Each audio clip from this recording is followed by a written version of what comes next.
Sa Caloocan ipinanganak at nakapag-aral si Mikey Basa. Dito na rin siya nakahanap ng trabaho. Pero ang kanyang mga magulang kinailangang bumalik sa kanilang probinsya sa Southern Leyte. When my dad, had brain tumor and then wala na kaming pambayad ng, renta sa bahay and such. So, nauna silang lumipat dito sa probinsya. Nang magkapandemya, bumalik na rin si Mikey sa probinsya at doon na nagtrabaho. I decided to, live here in the province. Hindi na din kasi tama yung ano, yung, traffic sa Manila at napakagulo. Dahil sa probinsya namin napaka-safe. 2007 naman mula nang magtrabaho sa Metro Manila si Toto Madayag at ang kanyang asawa.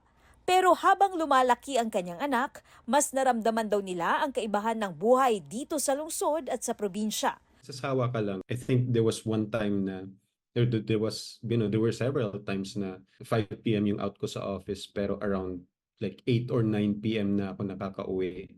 And that's just for a 5 kilometer, distance from your house to the office. Mas mahal din daw ang bilihin at utilities sa Metro Manila. Kaya 2018, nagpatayo na siya ng bahay sa probinsya. Everything's a lot cheaper here sa province kasi nga this is a farming community, so minsan nanghihingi na lang kami ng ng kangkong, ng sili haba dito kung saan merong may tanimin, fresh yung air, hindi dikit-dikit yung mga bahay. Sabi ng isang property consultant firm, kahit may umaalis ng Metro Manila, marami pa rin ang lumilipat dito para magtrabaho. What we're really trying to say is that there are more investments that are going outside of Metro Manila as compared to before. Mas mura raw kasi ang bahay at lupa sa labas ng NCR.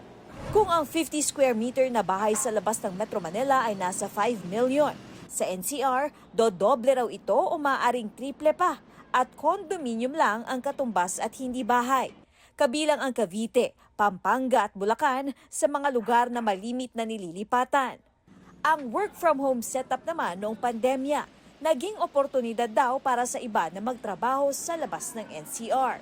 People have also realized that they have other means of making money outside of the usual employment. So ngayon, they are more comfortable investing in condos or houses outside of Metro Manila. Katrina Son, nagbabalita para sa GMA Integrated News.